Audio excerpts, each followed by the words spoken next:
qui est hyper intéressant, c'est qu'aujourd'hui, il y a encore beaucoup de travail à faire sur le choix du putter. On est habitué depuis des années à déterminer le choix du driver par un fitting, le choix des fers, le choix des wedges. Et le putter, ça met encore un peu de temps à se développer. Et aujourd'hui, on se rend compte que c'est plus un choix de cœur, un choix visuel, un choix esthétique, un choix aussi d'appartenance, sentir voir tel joueur utiliser tel putter. Exactement, on a envie de ressembler à un joueur qui performe sur cette partie du jeu. Et donc, on va s'orienter sur ce choix de putter-là, avec parfois des choix qui ne sont pas toujours parfaitement cohérents par rapport à ce qui se passe en termes de mouvement, en termes de volonté, en termes de toucher, en termes de morphologie.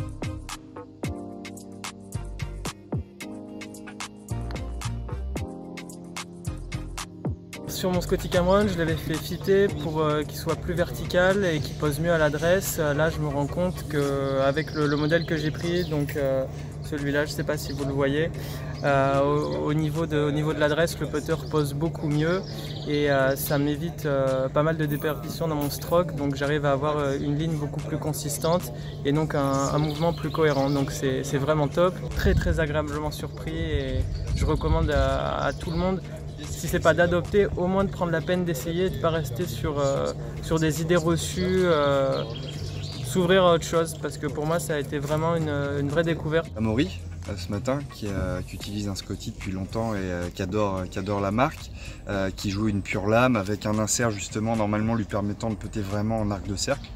Et alors que lui à la base pensait que justement il puttait dans l'axe, avait besoin de quelque chose vraiment d'assez stable. Donc le choix du putter était plus là un choix de cœur qu'un choix vraiment de raison par rapport à ce qu'il faisait techniquement.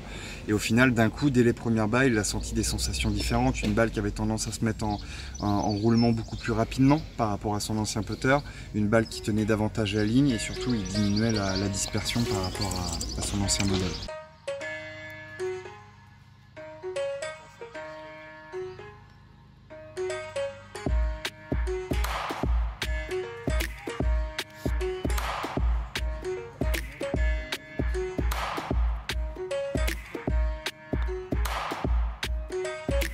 La face, elle est vers le sol, quoi, c'est ça?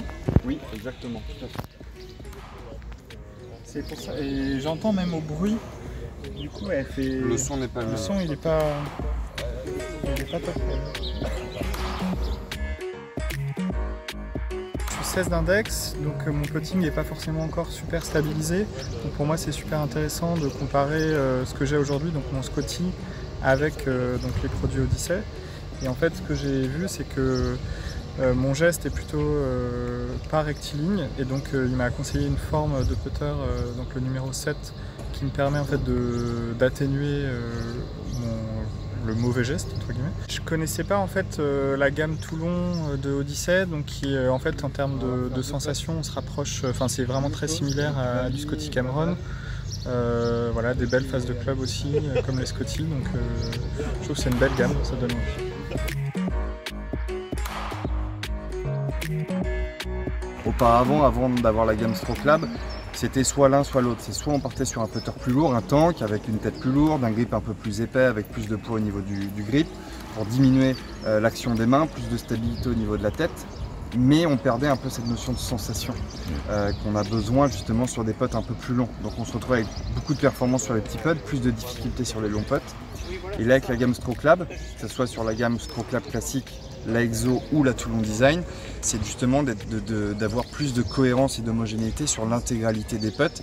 Passer d'un putt long et derrière terminer le trou par un putt plus court, on va avoir à la fois du confort sur la notion de profondeur et en même temps beaucoup de précision autour du trou.